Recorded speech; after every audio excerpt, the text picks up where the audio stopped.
Grant McCoy stood at his fence line, watching the road below. The sky hung low and gray, heavy with the promise of snow. He'd been mending wire when his neighbor Jed Murphy rode past 2 horses, one carrying a woman bundled in a worn traveling cloak. 3 hours later, only Jed came back, leading one riderless mare. Grant straightened, squinting through the gathering dusk. Fresh tracks veered off the main road, heading north toward the old line shack. Nobody used that place anymore. The roof had caved in 2 winters back, and the walls wouldn't hold against much more than a summer breeze. The first snowflakes began to fall. Grant told himself it wasn't his business. Jed Murphy had his ways, and a man didn't pry into another man's affairs out here. But those tracks kept pulling at his mind like a burr caught in wool. By nightfall, the blizzard hit in earnest. Wind screamed across the valley, erasing every trace of hoof and wheel. Grant stood at his cabin window, coffee growing cold in his hand. He thought about that riderless horse, about the woman he'd glimpsed for just a moment. Small frame, dark hair, hands clutching a carpet bag. 2 horses out, 1 back. That wasn't right. He set down his cup and began packing his saddlebag. Medical supplies, thick blankets, dried meat, a flask of whiskey. His rifle he checked but didn't load. Grant McCoy had built his fortune on timber and cattle, not on violence. But he'd learned long ago that being prepared wasn't the same as looking for trouble. Outside, the storm howled like something alive and angry. Grant set his pocket watch alarm for first light. If she was out there, she wouldn't last much longer. Out here, a man was judged by what he did when no one was watching. And Grant had been alone long enough to know what that kind of cold could do to a person. He lay down on his bed, the same one where Sarah had died 3 winters ago, and didn't sleep. Dawn came pale and merciless. The storm had blown itself out sometime before sunrise, leaving the world buried in silence and snow. Grant saddled his strongest horse and rode north, following instinct more than memory. The drifts came up to his stirrups in places. He found her where the wind had tried to bury her, collapsed against the line shack door, one bare hand still clutching a carpet bag, lips the color of winter twilight. Her traveling cloak had torn somewhere along the way, and frost clung to her hair like lace. Grant dismounted fast, his boots punching through the crust of snow. Her pulse fluttered weak beneath his fingers. Still alive. Barely. "Can you hear me?" His voice came out rougher than he intended. Her eyelids fluttered. "Please," she whispered, "don't send me back." Grant didn't waste time on questions. He wrapped her in his coat, lifted her onto his horse, and swung up behind her. She weighed almost nothing. 2 miles to his cabin. He could make it in 20 minutes if he pushed. The ride felt like hours. Inside his cabin, he built the fire high and wrapped her in every blanket he owned. Her fingers were the worst, white and waxy, 2 maybe too far gone. He heated water, made coffee strong enough to strip paint, and coaxed her to drink. She wouldn't speak, just stared at the flames like they held answers she couldn't find anywhere else. Grant noticed the wedding band on her finger. Brand new, never worn in. The pieces fell together fast. Jed Murphy's mail-order bride, the one he'd been bragging about at the Mercantile last week, said he'd found himself a good, sturdy woman to cook and keep house. Apparently. She hadn't measured up. He said I wasn't good enough. Her voice came out small and broken. Said I couldn't give him what he needed. Grant poured more coffee, his jaw tight. Then he's a fool. She looked at him for the first time, really looked. Her eyes were brown, deep and wary as a deer that's been hunted. You don't know me. Don't need to. Nobody deserves to freeze because they didn't fit some man's idea of useful. She pulled the blankets tighter and turned back to the fire. Grant let her be. He'd seen enough trauma in his years to know that words didn't fix everything. Sometimes people just needed to be warm and safe first. The talking could come later. By evening, exhaustion pulled her under. Grant gave her his bed and took the floor by the fire. He lay awake, listening to her breathe, and tried not to remember the last time someone else had slept in that bed. Winter didn't care if you were rich or poor. Cold killed all the same. Morning came with pale sunlight cutting through the windows. Grant woke to the smell of coffee, not his usual bitter sludge, but something that actually smelled like it might taste good. The woman stood at his stove, favoring her left foot, still wrapped in two of his blankets. "You should be resting," Grant said. "I'm not an invalid." Her voice was steadier now. "And I won't be a burden.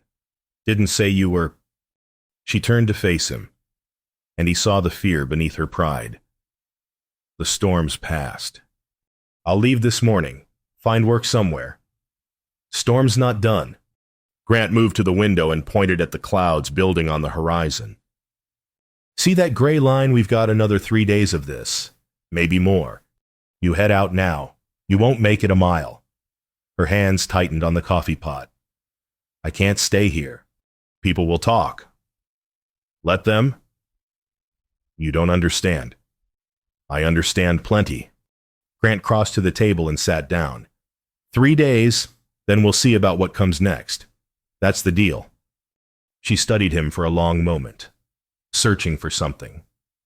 Whatever she found. It must have been enough. She nodded once and poured them both coffee. They didn't speak much that first day. Grant worked on mending tack while she cleaned the cabin, moving slow but determined. He noticed she was good with her hands. Everything she touched came out neater, more organized. When she found his wife's old shawl in the trunk, she held it like something precious. "This is beautiful," she said softly. Grant's throat tightened. "It was my wife's, Sarah. She died 3 winters back." The woman folded the shawl carefully and set it aside. "I'm sorry." "Me too." That night, as Grant prepared to sleep by the fire again, she finally told him her name. Eliza May. "Grant McCoy. I know. Mr. Murphy talked about you. Said you were the richest man in the valley, but too soft to be respected." Grant smiled without humor. "Jed Murphy thinks kindness is weakness. I think cruelty's the real failure." Eliza pulled Sarah's shawl around her shoulders. Grant had offered it earlier, and she'd accepted with quiet gratitude. 3 days, she said. 3 days.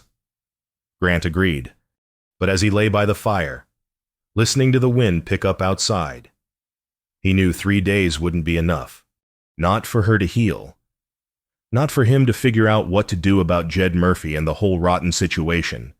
And maybe, if he was honest with himself, not enough for him to get used to having another voice in this cabin again. A man could own the whole valley and still die alone if he didn't stand for something. Grant had forgotten that for 3 years. He was starting to remember. By the 5th day, they had a routine. Grant split wood at dawn while Eliza made coffee strong enough to wake the dead. She'd taken over the cooking entirely, and Grant couldn't remember the last time he'd eaten this well. Simple food: beans, cornbread, venison stew, but prepared with a care he'd forgotten existed. She was good with the horses too, better than good. Grant's mare, who'd been nervous and difficult since Sarah died, gentled under Eliza's hands like butter in sunlight. She sang to the animals while she worked old hymns, soft and low. "You've done this before," Grant said one morning, watching her check his gelding's hooves. "My father kept horses before he died." She didn't elaborate, and Grant didn't push. The storm came and went in waves. 2 days of snow, 1 day of sun, another day of wind so fierce it rattled the cabin walls. Grant started teaching Eliza to read using his Bible. She knew some letters but couldn't put them together into words. They worked slowly. Love, home, free. "Why are you doing this?" she asked on the 8th day. Grant looked up from the harness he was oiling. "Doing what?" "Being kind, teaching me. You don't owe me anything." "Maybe I owe it to myself." She tilted her head, puzzled. "Haven't felt useful in a long time," Grant said quietly. "Haven't felt much of anything, truth be told. You being here, it reminds me what it's like to have a purpose beyond just surviving. Eliza's eyes softened. She reached across the table and touched his hand quick and light, like a bird landing. Then she went back to her reading. That afternoon, old Moses showed up. Grant heard the horse before he saw the rider. He stepped out onto the porch, and there was Moses, 65, grizzled as an old wolf, loyal as sunrise. The ranch hand had worked for Grant's uncle and stayed on after Grant inherited the place. Moses took one look at Eliza through the window and let out a low whistle. Well, I'll be damned. Grant McCoy, you finally brought life back to this place. Moses, this stays between us. Son, I know how to keep my mouth shut. Moses dismounted and stomped snow off his boots. But secrets don't keep in small towns, you know that. Grant did know. He'd known from the moment he brought Eliza home. But knowing and facing were two different things. Moses accepted coffee and sat by the fire. Eliza excused herself to tend the horses. When she was gone, Moses spoke plain. Jed Murphy's been at the saloon every night. Says his bride ran off with his money. Painted her a thief and a liar. Sheriff's asking questions. Grant's hands tightened on his cup. She didn't steal anything. He abandoned her in a blizzard. I believe you. But the law don't always care about truth, just about what can be proved. Moses fixed him with a hard look. You ready for what's coming? No, Grant said honestly, but I'm not sending her back. Didn't think you would. Moses stood, clapped Grant on the shoulder. Your uncle would be proud. He always said you had more spine than sense. After Moses left, Eliza came back inside. Her face was pale. He'll tell people. Moses won't. But someone else will figure it out eventually. Then I should go. No. Grant stood and faced her. We face this together. Whatever comes, we face it together. Eliza looked at him for a long moment. Then she nodded. Outside, the sky was clearing. The storm was finally breaking. And with it, Grant knew, would come a reckoning they couldn't avoid. A lie rides fast, but truth catches up. That night, Eliza broke the silence first. You want to know why he left me? Grant looked up from the fire. They'd been sitting for an hour without speaking, a comfortable quiet that felt rare and precious. Only if you want to tell it. Eliza set down her mending. I was 12 when my parents died. Cholera. I went to work in a dress shop in St. Louis. The woman who owned it was cruel. Worse when she drank, which was often... She paused, fingers tight on the fabric. I saw Mr. Murphy's advertisement. Seemed like a way out. A new start. What did the ad say? That he wanted a hard-working wife, someone who could cook and keep house. He said he had a good ranch, that he'd provide well. Her laugh was bitter. I should have known better. Men don't advertise for wives unless something's wrong with them. What happened when you arrived? He took one look at me and I could see the disappointment. I'm small, not strong-looking. The second day, he took me to a doctor in town, asked if I could have children. Eliza's voice went flat. The doctor said I might have difficulty. Might. That was enough for Mr. Murphy. He said I'd misrepresented myself, that he'd paid for my passage and I was worthless. Grant felt anger rise hot in his chest. So he left you to die. He said God would provide. If I was meant to live, I'd find my way. She looked at Grant with eyes too old for her face. I don't think God had much to do with you finding me. I think you're just a good man. Grant shook his head. I'm not good. I'm just doing what anyone decent would do. Most men aren't decent. They sat with that truth between them. Then Grant spoke, voice rough with old grief. Sarah and I tried for 5 years to have a child. She finally got pregnant the winter before last. We were so happy. He had to stop. Swallow hard. Storm came early. Midwife couldn't get through. I tried to help, but I didn't know what to do. She bled too much. Baby never took a breath. Eliza moved closer, sat beside him on the floor. That's not your fault. I inherited my uncle's ranch 6 months later. Made me the richest man in 3 counties. But I'd give every penny to have her back. Grant looked at his hands. This wealth feels like blood money. I didn't earn it. I just survived while she didn't. Eliza took his hand in both of hers. You didn't kill her. Grief did, and guilt. Her grip tightened. And I'm not broken. I'm just a woman who trusted the wrong man. That doesn't make me worthless. No. Grant said, it makes you brave. Braver than most people I've known. Something shifted in the cabin. Some wall that had stood between them crumbled. Eliza leaned her head against his shoulder. Grant let her. They stayed like that until the fire burned low. The next morning, Moses returned with news. Sheriff's asking about you. Grant, Jed filed an official complaint. Says you're harboring stolen property. Grant's jaw tightened. I'm going to town. Time to face this. Eliza stood. Then I'm coming with you. No. You stay here where it's safe. Safe.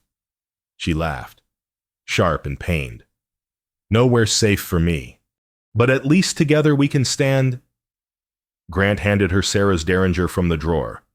You know how to use this, yes. Then keep it close. If anyone comes here meaning harm, you defend yourself. He met her eyes. This is your home now. Eliza. Long as you want it to be. She took the gun, her hand steady. Then let's go make that true. Outside. The sun rose clear and cold. Courage wasn't the absence of fear, it was saddling up anyway. The mercantile fell silent when Grant walked in. Every eye turned. Every mouth tightened. Grant felt the weight of judgment like a physical thing. He moved to the counter, steady and calm, and ordered supplies. Flour, coffee, sugar, ammunition. The shopkeeper, a thin man named Walsh, hesitated. Grant, there's been talk. The door banged open. Jed Murphy strode in with 2 drifters flanking him, hard men with harder eyes. Jed's face was red with drink and anger. There he is! Jed pointed at Grant like a prophet condemning sin. The thief, careful with that word. Grant said quietly, You got my property at your ranch. My wife. I paid good money for her passage, and you got no right. She's not property. Jed, she's a person, and you left her to die. The store was filling now. People drawn by raised voices. Grant saw the preacher, the school teacher, 6 ranchers and their wives. His chest tightened, but he held his ground. I did no such thing. Jed's voice climbed higher. She ran off. Stole from me. Tell him. Walsh, I filed a complaint with the sheriff. Walsh nodded reluctantly. He did. Grant, Sheriff Briggs is looking into it. As if summoned. Tom Briggs pushed through the crowd. The sheriff was Grant's age. A friend once back before Sarah died and Grant stopped going to town. Tom's face was troubled but firm. Grant, we need to talk. I'm not hiding anything. Tom, Eliza May was abandoned in a blizzard. I found her half frozen and brought her to my cabin. That's the truth. She's staying at your place, unmarried woman, under your roof. The preacher stepped forward. His face pinched with disapproval. That's improper. Grant, scandalous. Would it be less scandalous if I'd let her freeze? The law says she's contracted to me. Jed slammed his fist on the counter. Binding agreement. She's mine. Grant turned to face him fully. Contract doesn't cover abandonment, and it sure doesn't cover attempted murder. Jed lunged forward. Grant sidestepped, but the 2 drifters moved between them. Tom Briggs raised his hands. Enough. Grant, I know you're trying to do right, but there are proper channels. Bring Miss May to town tomorrow. We'll sort this legal and peaceful. She's not coming anywhere. She'll be handed back to him. Tom's expression hardened. Grant, don't make this harder than it needs to be. You're putting me in a bad position. You're already in a bad position. Tom, you're choosing law over justice, the crowd murmured. Grant saw a few sympathetic faces. Old Moses had arrived and stood in the doorway, arms crossed. The school teacher, a widow named Ann Porter, looked troubled, but most faces were closed, judgment already rendered. Grant gathered his supplies and paid. He met Jed's eyes once more. You come near my land again. We'll settle this the old way. Jed sneered. Big talk from a soft man. Grant didn't respond. He walked out into the cold sunlight and rode home. When he arrived, Eliza was packing. Her carpet bag lay open on the bed. Her few belongings folded neat inside. She wouldn't look at him. Eliza, I heard what Moses told me about the sheriff, about how the whole town's talking. Her voice shook. I won't let you lose everything for me. I'm not worth that. You think this ranch means more than doing right? I think you've already lost too much. She turned, tears streaming. I won't be another thing you lose. I won't be another ghost in this cabin. Grant crossed the room and took her shoulders. Then don't leave. Don't run. Stand with me. You don't understand what you're asking. I understand exactly what I'm asking. I'm asking you to trust that together we're stronger than alone. I'm asking you to let me do the right thing for once in 3 miserable years. Eliza shook her head. It's not fair. Nothing about this is fair. But it's true, and truth's the only thing worth standing on. She pulled away, moved to the window. Outside, the sun was setting, painting the snow gold and pink. What if they arrest you? What if you lose the ranch? Then I lose it, but I'll still have my soul. Grant came to stand beside her. Eliza, I've been half dead since Sarah passed, going through motions. This you being here? This fight, it's the first time I've felt alive? She looked at him then. Really looked. You mean that? Every word. Eliza wiped her eyes. What do we do? Tomorrow's Sunday. We ride to church, face them all together. Grant took her hand. I'll give you a choice in front of everyone. I'll stake you land of your own with my money. You'll be free, your own woman, or you stay here as my equal, not my ward, not my charity case, your choice. But either way, you're not running. That's insane. Maybe, but it's honest. He squeezed her hand. Will you stand with me? Eliza was quiet for a long moment. Then she straightened her shoulders. Yes. They spent the evening in silence, each lost in thought. But it was a different silence than before, not the emptiness of 2 strangers, but the quiet of 2 people gathering strength for battle. Sometimes the hardest ride is the one toward home. Eliza left before dawn. Grant woke to find her note on the table, her careful printing wobbling across the page. Thank you for seeing me as human. That's enough. Don't follow. He followed. The sun was barely up when he caught her, 3 miles down the road toward town, walking steady through snow that came up past her ankles. She must have heard his horse, but she didn't turn, didn't stop. Grant rode past her and swung down, blocking her path. Move, she said. No. Grant, please.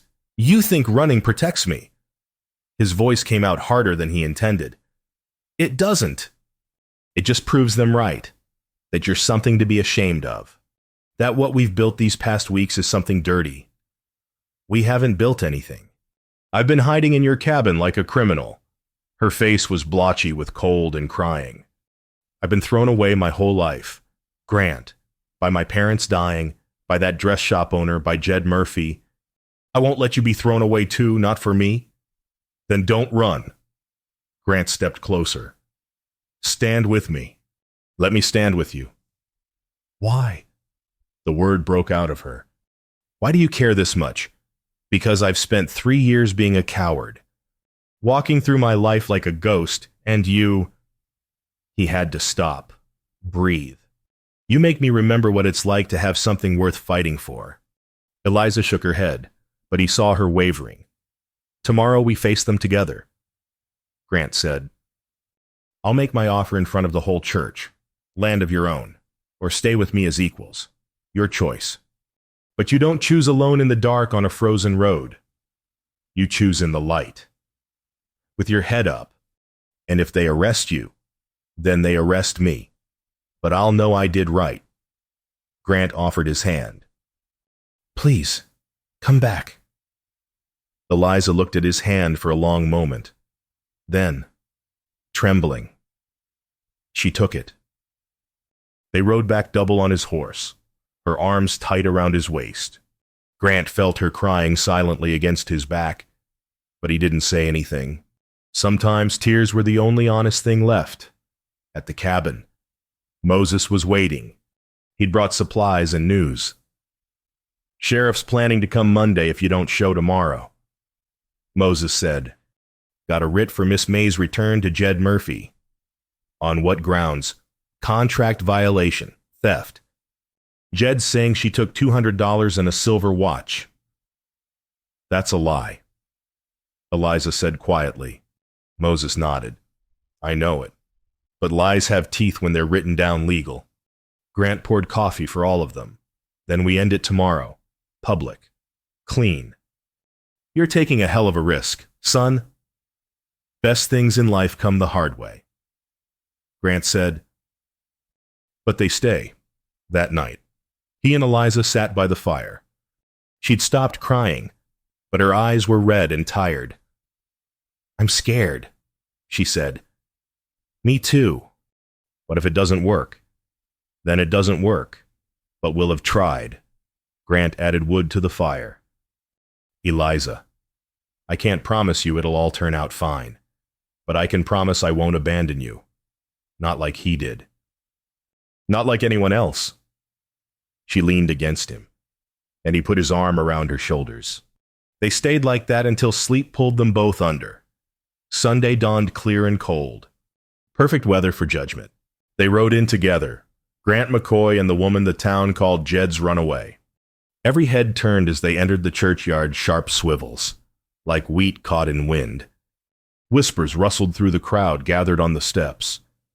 Grant helped Eliza down from her horse. She wore Sarah's good dress, altered to fit. Her hair was pulled back simple and clean. She kept her chin up, but Grant felt her hand trembling in his. You don't have to do this, she whispered. Yes, I do. They walked through the crowd. People stepped back, making a path that felt more like a gauntlet. Grant saw familiar faces Moses, his expression carved from stone. The school teacher Ann Porter, eyes sympathetic. Sheriff Tom Briggs, hand resting on his belt, ready for trouble. And Jed Murphy, flanked by his 2 drifters, face twisted with rage. Inside, the church was packed. Grant and Eliza took a seat in the back. The preacher, Reverend Michaels. A thin man with ferret eyes stumbled through the opening hymn. His gaze kept darting to Grant. Grant waited until after the scripture reading. Then he stood. The church went silent. Reverend, if I may. Grant's voice carried clear and steady. Michaels hesitated. Mr. McCoy, this isn't the time for... It's exactly the time. Grant moved into the aisle. Eliza stayed seated, hands folded tight. Most of you know who I am. Grant McCoy. Some of you remember I lost my wife Sarah 3 winters back. Been half dead since. Walking through my days without purpose. Someone coughed. A child whispered and was shushed. 2 weeks ago, I found Miss Eliza May collapsed in a blizzard, abandoned by the man who'd contracted to marry her, left to freeze. Grant's eyes found Jed. I brought her to my cabin, saved her life, and in doing so, she saved mine. Jed surged to his feet. She's mine by contract, legally bound, and she stole from me. She stole nothing, Grant said. You're a liar and a coward. Jed Murphy, you threw away a good woman because she didn't meet your measure. Well, she exceeds every measure that matters. This is improper, Reverend Michaels sputtered. An unmarried woman, living under your roof. Would you rather I let her die? Grant turned to face the congregation. Would any of you? Is that what Christian charity looks like now? An uncomfortable silence fell. Grant pressed on. I'm making an offer. Here, public. So there's no question of impropriety or force. He looked back at Eliza. Miss May, I will stake you a section of my land, deed it free and clear, build you a cabin, give you cattle and horses to start. You'll be your own woman, independent. Or he paused. Or you stay at my ranch, not as ward or servant, as equal. Maybe, in time, as something more. Your choice, made free. The church erupted in whispers. Jed's face went purple. You can't. She's contracted to me. Contract's void, Grant said flatly. You abandoned her. That breaks any agreement. Sheriff. Jed turned to Tom Briggs. Arrest him. Arrest her. She's a thief. Tom stood slowly, his face troubled. Grant. This is all kinds of irregular, then irregularize it further. Grant met his old friend's eyes. Tom, you know me. You know I wouldn't lie. Search her things if you want. You won't find any stolen money or watch, because there isn't any. Before Tom could respond, a voice rang out from the side. He's telling the truth. Old Moses stood, his weathered face fierce. I've known Grant McCoy since he was knee-high. He's got more honor in his little finger than half this town combined. If he says the girl's innocent, she's innocent. I agree. Ann Porter rose. I've spoken with Miss May. She's gentle and honest. Mr. Murphy, on the other hand, has a reputation for cruelty. Another voice, Sarah Wickham, mother of 3. Miss May helped my youngest when he took fever during the storm. Risked going out in the cold to bring medicine. That's not a thief. That's a saint. One by one, people stood. Not everyone, but enough. Moses, Ann, Sarah Wickham, a young rancher named Tom Reeves. Even Sheriff Briggs finally nodded. Slow and reluctant. Jed, if you want to press charges, you can, but you'll need proof. Tom's voice was hard. And if we're investigating theft, we might also investigate abandonment. That's a criminal offense, too. Jed's face cycled through rage, calculation, and finally cold hatred. This isn't over, McCoy. Yes, Grant said quietly. It is. Leave her alone. Leave us alone. Or next time we meet, it won't be in church. Jed spat on the floor and stalked out, his drifters following. The door slammed behind them. Grant turned to Eliza. She was standing now, tears streaming down her face. He crossed to her, took her hands.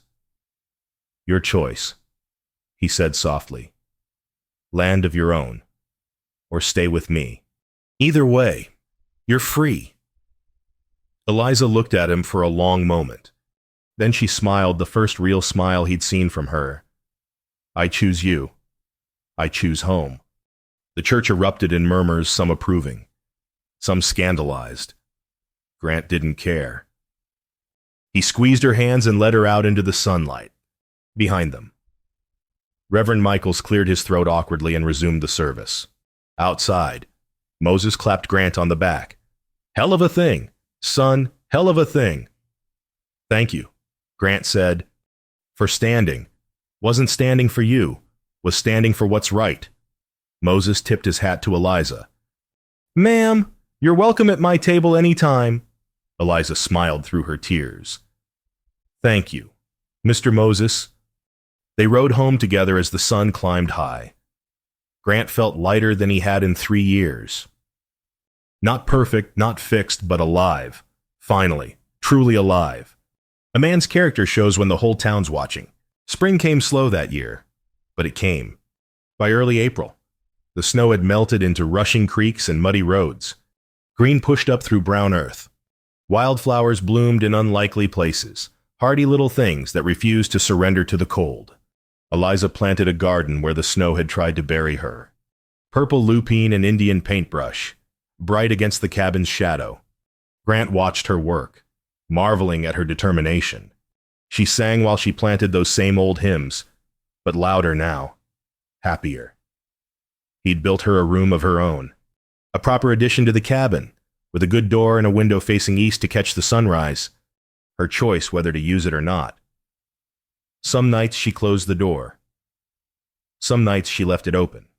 Grant never asked which she'd choose. That was her freedom, and he respected it. Moses brought news from town once a week. Jed Murphy had left the territory, gone south to try his luck elsewhere. The sheriff had quietly closed the investigation. Reverend Michaels still preached about propriety and scandal, but fewer people listened. Life moved on the way it always did. One afternoon in late April, Moses arrived with unexpected cargo: 2 children. Twins, maybe 6 years old. Silent and hollow-eyed. Their mother had died of fever. Their father in a mine accident. No family left to take them. Thought of you too, Moses said gruffly. Figured you might have room. Eliza knelt down to the children's level. What are your names? The girl whispered. Emma. The boy said nothing. And you? Eliza asked gently. Moses answered, That's James.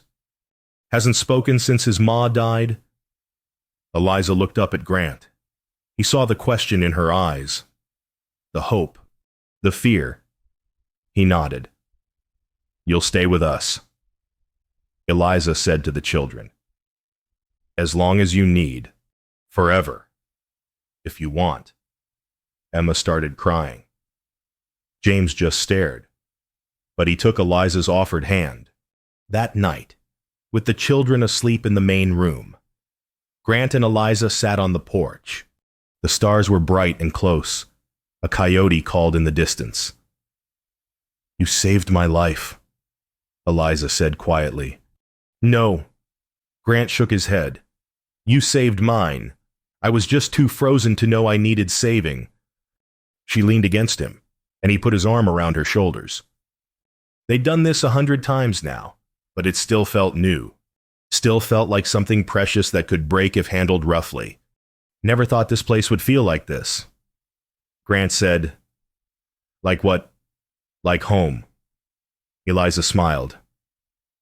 Home isn't a place. It's the people who stay when the storms come. Inside. James cried out in his sleep. Eliza rose immediately, went to comfort him. Grant followed.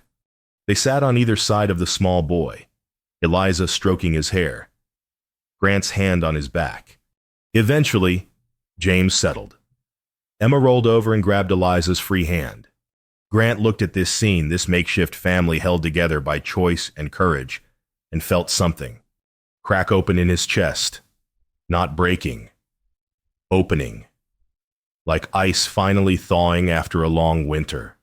He thought about Sarah, about how she would have loved this, how she would have welcomed Eliza and the children without hesitation. Maybe she had sent them. Somehow. Maybe this was her final gift, not taking away his capacity to love, but giving him new people to love. The tracks that had once led to nowhere now led to something neither he nor Eliza had dared hope for, a place where being found meant being free, and love was built one steady choice at a time. Outside, the wildflowers bloomed. Inside, a new family slept. And Grant McCoy, millionaire rancher, widower, and the loneliest man in 3 counties, finally came home.